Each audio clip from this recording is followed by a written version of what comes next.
Aujourd'hui, on se retrouve pour parler de dépression et plus précisément de phrases, d'expressions, d'idées préconçues et stéréotypées à propos de cette maladie mentale. J'ai décidé de faire une liste de 10 phrases que j'ai pu entendre personnellement et que je suis sûre de ne pas être la seule à avoir entendu lorsque j'ai pu parler de mon état au moment où j'étais en dépression, que ce soit de la part de mes proches, de la part de camarades, de collègues, de personnes sur internet, bref, peu importe. Personnellement, ce sont des phrases qui moi m'ont fait du mal ou qui m'ont dérangée parce que soit elles étaient fausses, soit d'une certaine manière elles étaient violentes symboliquement parlant, mais évidemment ça me concerne moi. Si ça se trouve, toi t'es aussi en dépression et t'as entendu ça et ça t'a pas dérangé, tant mieux pour toi, mais je tenais à en discuter dans une vidéo parce que je trouve que les phrases que j'ai réunies, elles témoignent d'une pensée générale, une pensée commune entre guillemets à propos d'un manque d'information sur ce que c'est vraiment la dépression, ou plutôt devrais-je dire les dépressions, puisqu'il y a plusieurs manifestations de la maladie, plusieurs formes qu'elle peut prendre dans le temps, etc.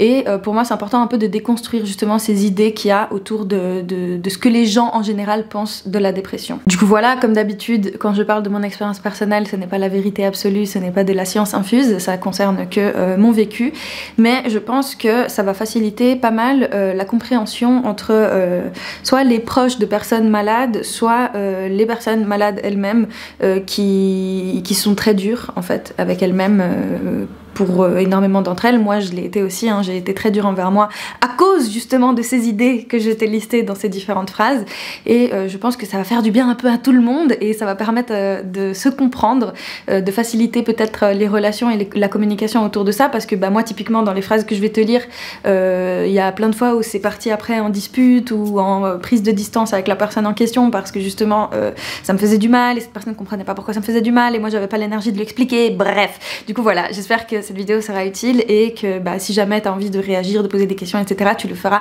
évidemment dans les commentaires avec bienveillance et respect. On commence du coup avec la première phrase qui est un peu sujet à gros débat, notamment sur internet. C'est la fameuse phrase tu n'es pas malade, tu es juste trop intelligente, / tu es haut potentiel intellectuel, / tu es zèbre, / tu es si, ça. Bref. En gros, quand on va me dire mais non mais tu souffres pas, c'est pas une maladie ce que t'as, ta maladie c'est d'être trop intelligente, d'être trop lucide, trop consciente, trop ci, trop cela, c'est toujours un truc en lien avec l'intelligence. Alors je suis pas là pour dire ce que je pense du diagnostic de HP au potentiel, tout ça, j'ai mon avis là-dessus mais franchement j'ai pas trop envie de le partager là dans cette vidéo parce que c'est pas le sujet. Éventuellement dans une autre vidéo, si je prends le temps de me documenter et tout un peu plus profondément là-dessus, et du coup j'ai pas besoin d'approfondir mon avis sur la question pour t'expliquer en quoi cette phrase est vraiment pénible à entendre lorsque tu souffres de dépression et que autour de toi le monde entier passe son temps à dire que c'est juste que t'es beaucoup trop intelligente mais que t'es pas malade. Alors moi personnellement ça m'a dérangé d'entendre ça, d'ailleurs je l'ai lu dans beaucoup de mes commentaires, j'ai même des gens qui m'ont écrit des mails entiers, qui m'ont fait des recommandations de livres, qui ont voulu me faire des diagnostics à distance, je ne sais quoi, pour m'expliquer qu'en gros non je n'étais pas malade, non je n'étais pas en dépression, j'étais juste HP, que ça se voyait, que je suis trop intelligente, que si, que ça, que ça. Alors il y a plusieurs possibilités. Déjà de 1, quand on te dit ça, soit on est en train de nier que tu souffres, parce qu'en gros on va te dire mais attends, c'est tout à fait normal que t'aies envie de te buter, que l'incompréhension soit totale, que tu trouves que le monde est absurde et que tu sois pessimiste, c'est parce que t'es intelligente, c'est pas de la souffrance. Donc soit il y a cette négation qui est faite et qu'on nie ta douleur quand déjà t'as du mal à l'exprimer et que tu le fais, ça fait mal en fait déjà qu'on t'explique qu'en gros que ta douleur n'existe pas. Soit dans une autre situation, on reconnaît ta douleur, mais on t'explique que la raison de ta douleur n'est pas celle que tu crois. Et même si du coup on ne nie pas complètement le fait que tu vas mal, ce qui est déjà un petit peu mieux, on va quand même essayer de te convaincre que tu fais fausse route, que tu te trompes, que du coup tu dois réinterpréter tes symptômes, réinterpréter ta vie, ça crée de la confusion, ça crée de l'incompréhension en fait dans un cerveau qui est déjà assez confus et assez en difficulté et assez fatigué. Et aussi, enfin que je sache, en tout cas moi les gens qui m'ont dit ça ne sont ni médecins, ni psychiatres, ni d'une quelconque manière aptes à me poser un quelconque diagnostic. Du coup je trouve ça un peu déplacé en fait de la part de personnes qui ont pu lire lire 1 ou 2 livres sur la question, ou qui en ont entendu parler sur internet, ou qui se sont reconnus, je sais pas, dans des vidéos d'autres personnes qui disent être HP, etc., de venir me dire à moi qu'en gros je me trompe de diagnostic, qu'en gros le travail de ma psy, de ma psychiatre, des médecins qui m'ont reçu dans l'hôpital, etc., soit faux, parce que tout le monde serait à côté de la plaque et qu'en fait le problème de Carolina n'est pas la dépression, voyons. Et le fait de dire ça, du coup, ça fait que la personne en face, qui donc souffre de dépression, peut-être va prendre plus de temps, voire elle va peut-être même refuser de prendre un traitement adapté ou de suivre une thérapie adaptée, sous prétexte qu'on essaye de la convaincre qu'elle n'est pas malade. Et du coup c'est un problème parce que en disant ça à quelqu'un, en essayant de le convaincre qu'en gros c'est sa lucidité et son intelligence qui est à l'origine de ses symptômes et non pas la dépression, ça fait que on prend le risque que sa maladie, si elle est là, et elle a de grandes chances d'être là du coup si la personne te dit qu'elle est en dépression, il y a des risques que la maladie progresse, qu'elle devienne de plus en plus dure à gérer, à traiter, à vivre avec tout simplement, et du coup ça crée énormément de souffrance. Donc non. Non, non, non. Si quelqu'un vient vers toi pour te dire je suis en dépression et t'explique ses symptômes, etc., la réaction la plus adaptée à avoir, c'est de l'écouter et non pas d'invalider ni sa douleur, ni les causes potentielles de l'évaluation de sa douleur. Laissons ce travail à des gens qui sont qualifiés ou aux malades eux-mêmes qui connaissent assez bien leur état pour chercher à mettre des mots dessus, etc. En ce qui me concerne personnellement, je me suis renseignée sur le fait d'être au potentiel, sur comment les gens ont posé ce diagnostic. J'en ai parlé d'ailleurs à des professionnels de santé et tout, et pour ma part, non, je ne pense pas être au potentiel, et ça m'emmerde un peu qu'on passe son temps à me dire que je ne suis pas en dépression, que je suis juste trop intelligente, parce que, voilà, parce que tout ce que j'ai dit tout à l'heure. La deuxième phrase que j'ai retenue et qui, m'a moins dérangée que la première, mais quand même je trouve qu'elle est pas très appropriée, c'est le fait de dire à quelqu'un qui parle de sa dépression, ouvrir les guillemets, « Ah c'est vrai, mais ça se voit pas du tout que tu vas mal ». Alors, il y a plusieurs choses à dire là-dessus. Peut-être que les gens qui disent ça, initialement, d'ailleurs je pourrais en faire partie, hein, initialement peut-être qu'on se dit que ça va être un compliment peut-être à la personne en lui disant « mais tu es malade et pourtant tu rayonnes tellement, tu souris tellement, tu nous rends tellement heureux, tu nous fais rire, c'est bizarre en fait, pourquoi ça se voit pas, pourquoi on n'a pas de signes ?» Eh ben, j'ai envie de te dire, ça se voit pas pour plusieurs raisons, soit parce que la personne justement essaye de gérer la vie quotidienne avec sa maladie et que la société fait que quand on te demande si ça va, tu peux pas forcément toujours répondre « Non, ça va pas, je suis en dépression ». La plupart du temps, on répond « Bah oui, ça va très bien », par les normes de politesse, par juste les relations classiques qu'on a dans le quotidien. Donc évidemment que si t'as un collègue de travail qui est en dépression et que tu le salues le matin, il va pas te dire du tac au tac non, ça va pas dès le matin, alors que vous êtes censé commencer à travailler. Donc pour que ça se voit, entre guillemets, il faut porter un réel intérêt à la personne. La plupart du temps, quand les gens ils disent « Ah sérieux, ça se voit pas », c'est des gens soit qui vivent pas le quotidien avec toi, soit qui sont pas assez proches de toi pour voir justement les détails qui sont là, même si on essaye de les masquer. Après évidemment, il y a des personnes qui sont pas forcément hyper proches de nous, mais qui sont très attentives, très observatrices, qui voient des petits détails et tout, et donc oui, c'est possible que parfois des gens qui sont pas forcément hyper proches de nous se rendent compte qu'on va pas très bien. Mais la plupart du temps, quand des gens nous disent « Ah c'est vrai, t'es en dépression », ça se voit pas du tout. C'est souvent des gens qui ont des stéréotypes, des idées préconçues sur ce que c'est la dépression, en mode forcément si t'es en dépression tu dois coller à un cliché ambulant de la meuf qui se lave pas les cheveux, qui vient en pyjama au travail, qui pleure toutes les heures. Enfin, ils ont justement dans leur imaginaire un tas d'éléments autour de la dépression qui sont caricaturaux, qui peuvent être vrais hein, pour certaines personnes, je dis pas le contraire, mais il faut bien avoir en tête que la plupart du temps, les personnes qui continuent de vivre le quotidien comme ils peuvent en vivant avec la dépression, vont pas coller du tout avec ce stéréotype. Du coup, en fait, quand tu dis à quelqu'un ça se voit pas que t'es en dépression, c'est un peu comme si tu lui disais t'es sûr que t'es vraiment en dépression? Parce que si t'étais vraiment en dépression, je devrais le remarquer.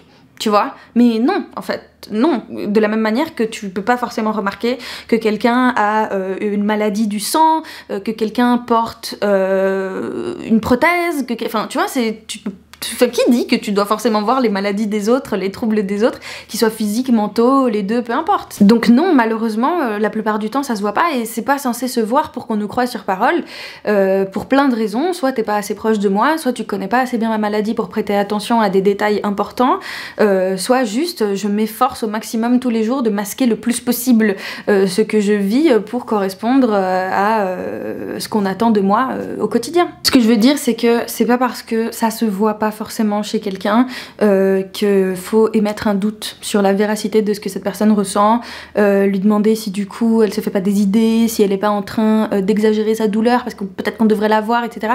Non. C'est très possible en fait que des gens que tu croises au quotidien, avec qui tu travailles tous les jours, avec qui tu manges au déjeuner tous les jours, soient en dépression et que tu le saches pas.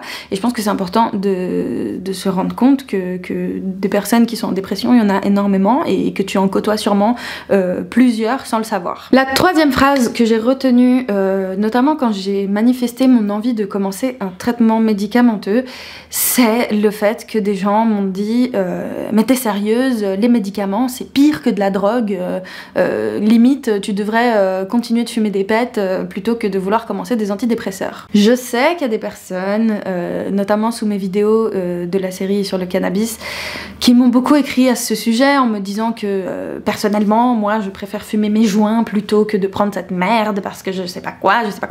Ok, chacun choisit de faire son traitement comme il ou elle le veut.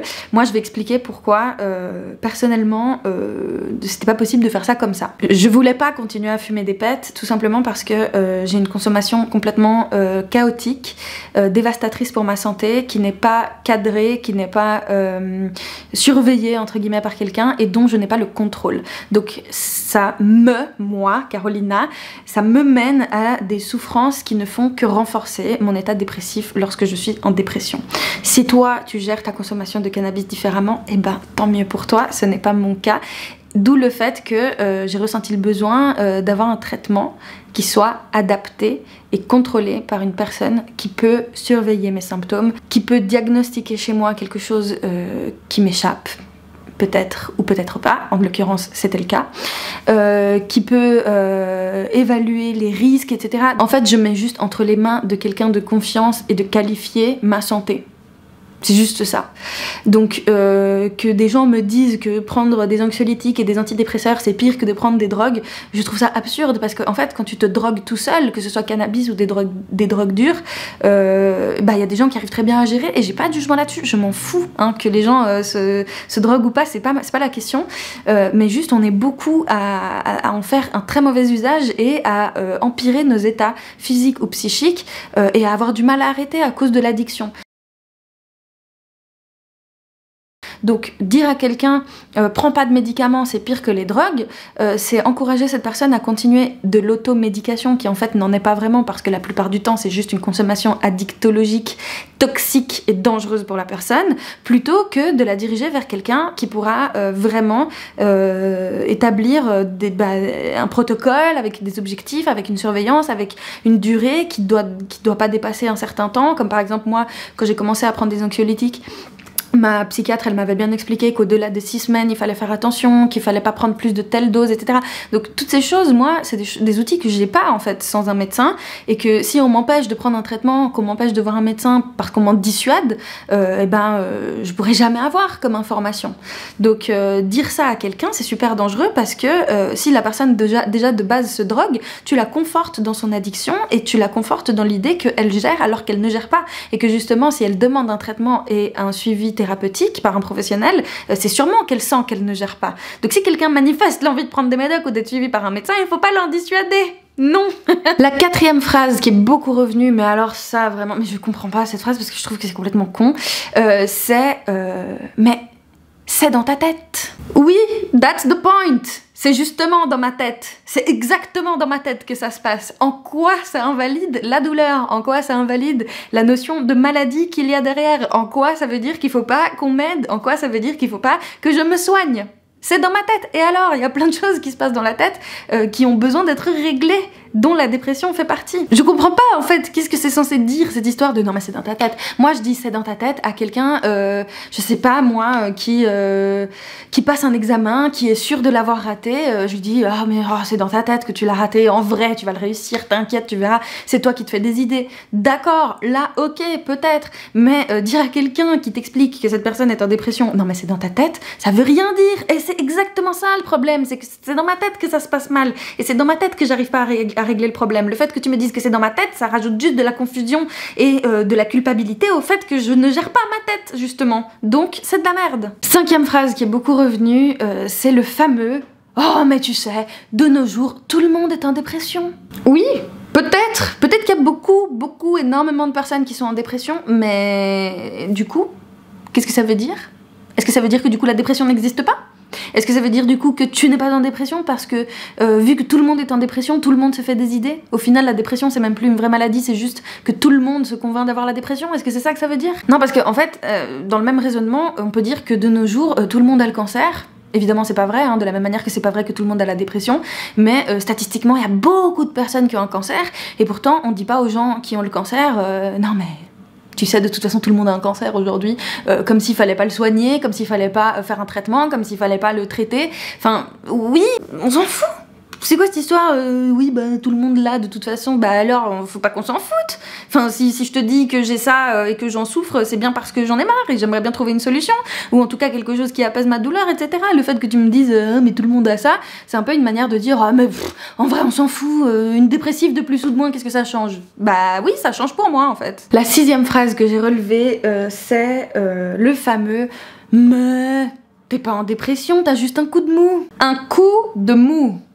Un coup de mou, sérieusement. Non, un coup de mou, c'est quand je reçois une mauvaise note à un examen et que c'est rattrapable mais que ça me casse un peu les couilles. Ouais, c'est un petit coup de mou, ça me saoule. Par contre, le fait de pas pouvoir fonctionner au quotidien comme d'habitude, le fait de ne pas pouvoir dormir pendant des semaines, le fait de ne pas pouvoir m'alimenter correctement, le fait d'avoir envie de me buter tous les jours, je pense vraiment pas que ce soit un coup de mou, parce que si c'en est un, c'est un très long, très violent et très profond coup de mou avec des conséquences qui peuvent être dramatiques. Du coup, c'est pas trop la bonne définition, je pense. Dire ça à quelqu'un, c'est vraiment nier la réalité et la violence de la maladie et ça ne fait qu'enfoncer le clou de la solitude, de l'isolement et de l'incompréhension pour la personne, parce que avoir un coup de mou c'est quelque chose qui se rattrape, c'est quelque chose qu'on arrive à surmonter tout seul, qui est petit en réalité et puis qui n'a pas trop d'importance. C'est ça un coup de mou.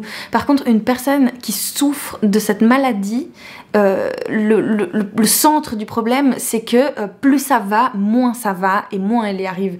Et il y a, Dieu merci, des gens qui s'en sortent par des circonstances de l'existence qui font qu'elles sont au bon endroit au bon moment avec les bonnes personnes et une bonne conjoncture des choses qui fait qu'elles sortent de la dépression. Mais beaucoup d'entre nous avons besoin de reconnaissance claire, précise, verbalisée de notre douleur telle qu'elle est. Et à partir du moment où on a des gens autour de nous qui nous regardent avec des yeux éberlués après notre long récit en nous disant mais c'est un coup de mou, c'est d'une violence sans nom, parce que ça te conforte dans l'idée que t'es un incapable qui sait pas gérer ses problèmes et qu'en fait tu es la source de toute la merde que tu vis. Parce que même quand tu vas dire à quelqu'un à quel point tu vas mal, donc tu peux pas te tromper puisque tu parles de tes sentiments, on va t'expliquer qu'en gros, tu te trompes encore. Donc au bout d'un moment, toi t'es là, mais genre, ok, donc même quand je parle de mon mal-être, je suis pas capable de le faire bien, je suis même pas capable en fait d'expliquer correctement ce que je vis. Non mais alors du coup, à quoi bon? À quoi bon? Je suis même pas capable de faire ça. Donc le fait de dire ça à quelqu'un, c'est waouh, non, surtout pas. Je sais que souvent les gens ils disent ça pour te motiver, pour te dire que c'est bon, tu vas le surmonter, c'est pas si grave, etc. Mais à nouveau, comme dans ma vidéo sur les pensées suicidaires, je l'avais expliqué, je le redis ici, il faut savoir à un moment arrêter de faire ça et savoir juger quand est-ce que, en effet, la personne, elle dramatise sur quelque chose excessivement et puis qu'il faut juste lui remettre un peu les pendules à l'heure pour la motiver, ou quand est-ce qu'elle est dans une souffrance qui nécessite vraiment un accompagnement et que cette personne est en train d'appeler à l'aide. Parce que si tu n'arrives pas à différencier ces deux choses, ça veut dire que t'es pas à l'écoute, ça veut dire que tu fais pas assez attention à ce que vit la personne et du coup que t'es pas un soutien moral adéquat et qu'au contraire tu vas juste la faire se sentir encore plus mal en lui disant c'est juste un coup de mot. Dans la même logique, ça c'est la phrase d'après, je sais même plus à combien on en est, je crois que c'est la 7e, c'est le fameux « Ah, t'as la dépression ? Bah attends, j'ai ce qu'il te faut.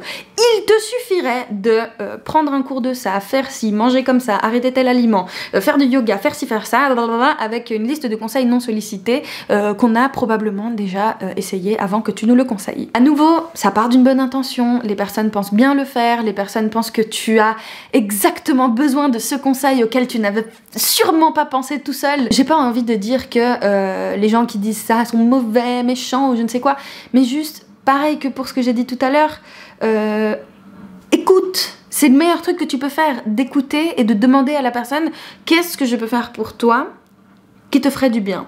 Est-ce que je peux t'aider? Est-ce que je peux passer un appel pour toi, prendre un rendez-vous chez le médecin, aller te chercher tes médicaments, faire ton ménage, t'accompagner pendant la nuit pour dormir avec toi si tu te sens pas bien. Enfin, propose ton aide en fonction de ce que la personne a besoin de faire. Parce que quand tu donnes ton conseil non sollicité à quelqu'un,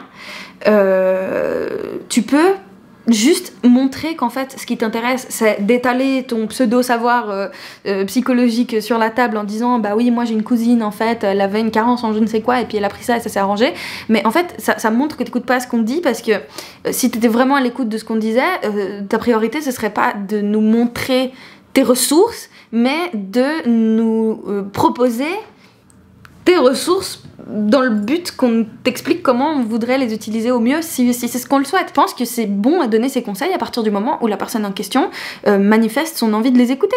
Et une personne qui est en dépression, elle va pas forcément refuser à tout jamais d'entendre les conseils des autres. Elle peut te dire mais qu'est-ce que je peux faire, est-ce que t'as des ressources, et si elle te les demande pas, c'est que probablement elle les connaît déjà.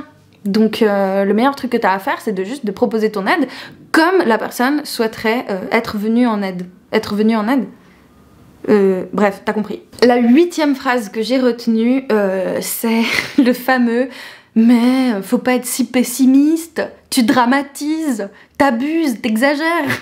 Bon, je pense qu'on a compris la chanson, c'est nier la réalité de la douleur de la personne. Et justement, c'est ça le problème, c'est que un problème du quotidien qui paraît dérisoire, minime à une personne qui ne souffre pas de cette maladie, pour une personne dépressive, va avoir l'air d'être un obstacle insurmontable. Et c'est justement un symptôme de la maladie. Du coup, le fait de dire que je dramatise, ça montre bien que je vais mal. C'est pas en disant que je dramatise que tu prouves quoi que ce soit qui n'aille pas dans ce sens. Oui, je dramatise. Oui, je suis pessimiste. C'est exactement mon problème. Tu comprends? Et c'est pas un choix. C'est pas que je dois juste me changer les idées ou je ne sais quoi. C'est que ma maladie fait que je suis constamment pessimiste et que je dramatise sur tout ce qui se passe et c'est une douleur quotidienne. Donc oui, c'est un problème. L'avant-dernière phrase, donc la numéro 9 que j'ai retenue aussi, mais ça m'a saoulée parce que je crois que j'ai pas entendu plus que ça, c'est le fameux « mais il faut que tu retrouves la motivation ». Le problème de la dépression, c'est qu'il n'y a plus de motivation, il n'y a plus de détermination, il n'y a plus de volonté de rien du tout. Si j'ai déjà même plus la motivation de me lever pisser le matin, si j'ai même plus la motivation de me faire cuire des pâtes au beurre, comment tu veux que j'ai la motivation d'aller me taper le marathon de je ne sais quoi, de faire des longueurs dans une piscine olympique, de me faire des salades avec des graines de courge tous les jours? Non, justement c'est ça le problème, c'est que la motivation est inexistante, elle est partie dans le néant, dans les tréfonds de l'espace, de l'enfer, de je ne sais où. Et c'est ça mon problème. Je peux pas choisir tout d'un coup de prendre une baguette magique et de me donner de la motivation à vivre. C'est ça le problème, c'est que la dépression, en tout cas pour ma part, c'était une maladie de la fatigue de vivre. J'étais fatiguée d'exister. Comment tu veux que la motivation existe d'une quelconque manière dans ma vie si je suis hantée constamment par le manque de motivation, ne serait-ce que de respirer? Respirer, c'était fatigant. Enfin, tu peux pas dire à quelqu'un qui est en dépression qu'il faut qu'il ait de la motivation puisque c'est exactement le problème. Tu vois le souci. Et la dernière phrase avec laquelle je tenais à terminer cette vidéo, c'est le fameux « Ok d'accord, t'es en dépression, mais il faut continuer. Continue de sourire, continue de rigoler, continue à faire comme si de rien n'était. » Le fameux « continue à faire comme si de rien n'était ». Alors ça... Pareil, je sais que ça vient d'une bonne intention, je sais que nous-mêmes, les personnes concernées par cette maladie, on est dans cette logique où, pour beaucoup d'entre nous, on va continuer à faire comme si de rien n'était. That's the point que j'expliquais je ne sais plus quand. Oui, moi j'ai continué à faire comme si de rien n'était, j'ai continué à bosser, j'ai continué à aller en cours, j'ai continué à ci, j'ai continué à ça, jusqu'au moment où je n'ai plus pu continuer parce que je me suis brisée. J'ai tiré la corde au point que je l'ai cassée. Et ça a eu des conséquences sur ma santé qui sont encore existantes aujourd'hui, alors que ça fait plusieurs mois que je suis sous traitement et que ça fait plusieurs mois que je suis en train de me rétablir. Donc le fait de dire à quelqu'un de continuer à faire comme si de rien n'était, c'est cultiver l'épuisement, le fait de s'éreinter à se surpasser ses forces. Et cette idée un peu peut-être issue de... Je sais pas, mais je sais que c'est un truc qu'on entend par exemple beaucoup dans le sport, le fait de dépasser ses limites, de continuer quoi qu'il arrive, de ne jamais abandonner, de toujours donner, etc. Tu sais, au bout d'un moment, ça peut créer des accidents graves en fait. Les gens, ils peuvent en arriver à un point où ils font des burn-out, où ils font des tentatives de suicide, où ils en peuvent plus. Du coup, en fait, ça a rien de bon de dire à quelqu'un de continuer à faire comme si de rien n'était. Parce que cette personne, peut-être qu'elle continue déjà à faire comme si de rien n'était quand elle va voir ses parents, quand elle va au travail, quand elle va à l'école, quand je ne sais quoi. Et que là, au moment où elle te parle et elle te dit... Là, il faut que je te parle d'un truc, je suis en dépression. Elle est en train de se livrer à toi, elle est en train d'arrêter de faire comme si de rien n'était. Donc quand quelqu'un arrête de faire comme si de rien n'était et que toi par-dessus tu lui dis mais continue à faire comme si de rien n'était, t'es en train de lui montrer que clairement tu n'en as rien à foutre de ce qu'elle est en train de vivre, que tu ne reconnais pas l'effort qu'elle est en train de faire à ce moment-là, de s'ouvrir à toi et d'arrêter de faire comme si de rien n'était. Donc profite de ça, profite du fait qu'elle arrête de faire comme si de rien n'était pour qu'elle continue à se laisser aller, à vivre sa peine pleinement et aussi à pouvoir lâcher prise tout simplement. Quand on vit des sentiments comme ça, quand on est aussi fatigué, aussi épuisé et qu'on a besoin de vider son sac et qu'on a besoin d'en parler à quelqu'un et qu'on a besoin d'avoir du soutien moral, la meilleure chose à faire c'est de nous donner cet espace, de nous dire mais pleure dans mes bras, viens, mange de la glace, viens on regarde un film sous un plaid avec un chat, je ne sais pas, mais regarde, avec moi tu peux arrêter de faire comme si de rien n'était, parce que avec moi tu es dans un espace où tu peux être qui tu es pleinement avec ta maladie et tu peux en parler et tu peux vider ton sac et je vais pas te demander de faire des sourires forcés et de te forcer à être positive et à raconter des blagues et à participer à des soirées et à danser quand t'as juste envie de mourir. Au moins avec moi tu peux être qui tu es sans avoir à faire d'efforts et cette notion d'effort elle est centrale parce que la dépression c'est comme je l'ai dit la maladie du manque de motivation, du plus avoir envie d'être là, d'exister, de vivre et du coup par définition c'est la maladie de je peux plus donner, j'ai plus d'efforts à fournir. Là, j'ai tout donné. Je donne déjà tous les efforts du monde au quotidien pour ne pas mourir. Donc, s'il te plaît, m'en demande pas plus. Et c'est précieux quand quelqu'un s'ouvre à toi comme ça pour que derrière, après, tu balayes tout d'un revers de la main en disant « Ben non, allez, continue comme si de rien n'était !» Voilà pour cette vidéo. J'espère qu'elle aura été utile. J'espère qu'elle t'aura plu. Si tu veux soutenir mon travail, tu peux faire un tour sur ma plateforme Utip et me faire un petit don. Même si c'est 1 €, ça fait déjà la différence au quotidien. Et ça me permet à moi de continuer à faire mon travail de manière autonome. Et ça fait vraiment la différence. Donc, merci beaucoup aux personnes qui le font. Dans tous les cas, ça m'a fait du bien de pouvoir parler de tout ça. J'espère que si tu commentes, tu le feras dans la bienveillance et le respect comme d'habitude. On se retrouve dans une prochaine vidéo. D'ici là, prends grand soin de toi et n'oublie jamais que je t'aime très très fort.